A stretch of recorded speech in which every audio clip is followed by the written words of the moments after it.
Luis Carlos, como académico, ¿qué? Si fueras el maestro de la señorita democracia, ¿qué calificación le pondrías? Pues yo creo que como 7, pero hay que tomar en cuenta que hace 25 años estábamos en 4. O sea, ha mejorado muchísimo. ¿Pero qué le falta? Le faltan ciudadanos.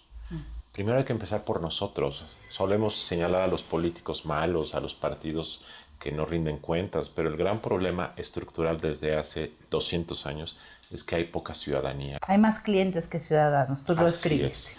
Y el segundo problema es falta de reglas que estimulen gobiernos más íntegros, gobiernos más eficaces. Hemos resuelto más o menos el tema de acceso al poder, pero no hemos resuelto el problema de lo que pasa una vez que llegas al poder. Al menos ya no estamos diciendo que no se contaron bien los votos, ¿no? Bueno, López Obrador lo sigue diciendo, lo cual me parece muy lamentable, porque si algo hemos resuelto bien en México en los últimos 20 años es contar bien los votos. Sin embargo, en 2006 y ahora todavía en 2012 se sigue suponiendo que puede haber votos mal contados, lo cual no es cierto. No es un sistema construido a prueba de manipulación, fraude o lo que sea. Ahora bien, la discusión en 2012 que me parece pertinente es saber si antes de que la gente vaya a votar puede haber algún elemento de manipulación, compra, inducción. Y eso sí me parece muy relevante porque, digamos, en la época del PRI, de un partido casi único, pues el partido ganaba y no necesitaba, digamos, ir a movilizar votantes. Los votantes iban y ganaba uno.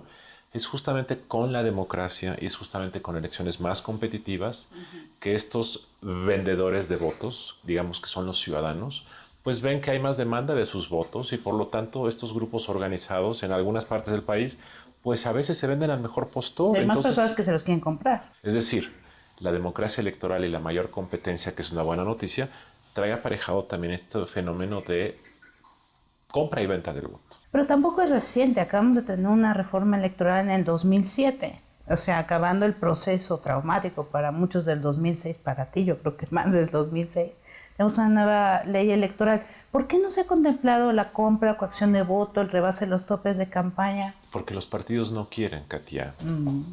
Porque a los partidos no les interesa poner castigos que les duelen. Si tú solamente castigas al partido una vez que violó el tope de gastos... Y además pues, posterior a la calificación de la elección. Explícame eso, Luis Carlos. Está mal diseñada la norma. Ajá. Para que duela, tienes que castigar al candidato ganador si gastó de más y anular esa elección y sancionar penalmente con la cárcel al tesorero de la campaña, para que el tesorero de la campaña piense 2 veces si va a firmar un cheque que viola la ley. Y 2, en el tema de la compra del voto, el año pasado se dijo... Hay que cambiar el código penal para poner sanciones y para poder investigar mejor estos temas. Los partidos no les importó. No depende de ti. Ya no eres funcionario del IFE y nunca fuiste funcionario del TRIFE. Pero tú ves a la vista suficientes argumentos y pruebas para anular una elección. No, primero porque hay que ver si las acusaciones de compra del voto son reales. Porque como ¿Y dijo, cómo se prueban? Primero, como dijo López Obrador, él lo dijo. Él asusó a la gente a que aceptara pollos, tinacos, costales, comida. Él dijo, acepten y después votan porque quieren. Lo que López Obrador nos está diciendo es que la compra del voto es indemostrable. Y es indemostrable porque al final del camino, para tú comprobar que compraste un voto, tienes que saber si realmente esa persona a la que le regalaste algo fue y votó por tal o cual partido. Claro. Así es que es indemostrable jurídicamente. Y 2, creo que la mayor parte de quienes votaron el 1 de julio lo hizo de manera libre, voluntaria, y por lo tanto me parece que aunque estos fenómenos sí existen, no creo que tengan tal magnitud.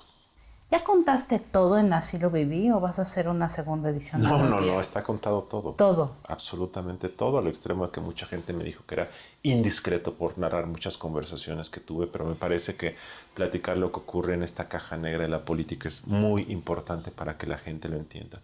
En todo caso, Katia, ahora que veo el desenlace de la elección de 2012, me gustaría volver a narrar la historia porque lo que está pasando en 2012, en muchos casos, en muchos argumentos, en mucha forma de reacción de los candidatos es semejante a ese momento, aunque el margen de diferencia sea hoy 11 o 12 veces mayor que hace 6 años. Una pregunta personal. ¿Qué opinas del regreso del PRI a la presidencia? Me parece que es una decisión de los votantes y me parece que esta idea del regreso autoritario es una exageración Y tres, te voy a decir lo que pienso. No puede regresar las viejas prácticas porque muchas de ellas no se han ido. Entonces, no va a regresar la corrupción porque la corrupción no se ha ido. Hoy México es un país más corrupto que hace 10 años. ¿Más corrupto que hace 10? Todos los estudios muestran que México es un país más corrupto. La democracia ha traído más corrupción, el clientelismo sigue con nosotros, las prácticas anacrónicas del sindicalismo siguen con nosotros. Entonces, no puede regresar algo que no se ha ido. Entonces, ese es el problema de fondo. Y la verdad es que las estructuras son básicamente las mismas que el siglo pasado. Así es que, pues, ¿qué va a regresar si todo sigue siendo en algún sentido semejante a lo que había en el siglo XX? Muchas gracias, Luis Carlos. Y ustedes no se vayan, en internet tenemos muchos más contenidos y yo estoy tuiteando en vivo ahorita a ver qué les parece.